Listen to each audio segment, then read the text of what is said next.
10th inter degree వరకు అయితే compulsory తీసుకోవచ్చు మా.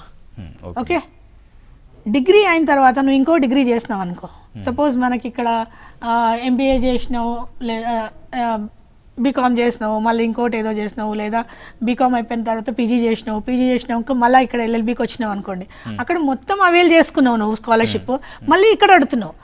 Double scholarships are not given by the government.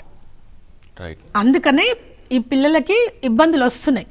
So అది మనం క్లారిటీగా ఎట్లా చెప్తామంటే, ఎప్పుడైతే మనం కాలేజ్కి వెళ్తామో ఫిజికల్గా ఎప్పుడైతే మనం సబ్మిట్ చేస్తామో డాక్యుమెంట్స్, అప్పుడు అక్కడ వాళ్ళకి తెలుస్తుంది స్కాలర్షిప్ అవైల్ చేసుకున్నాడా లేదా. ఎందుకంటే వాళ్ళకి ఒక ఐడి నెంబర్ ఉంటుంది.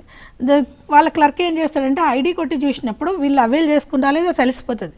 అక్కడ అవైల్ చేసుకుందా అని ఉంటే కానీ మనకు, ఇప్పుడు ఐఎమ్ స్కాలర్షిప్ క్లర్క్, నాకు తెలుస్తుంది కదా ఈ పిల్లోడికి వస్తా రాదా అని, అప్పుడు వాళ్ళు చెప్పేస్తారు మీకు రాదు బాబు మీరు కట్టండి అని. సో అక్కడ పిల్లలు ఇబ్బంది పడుతున్నారు.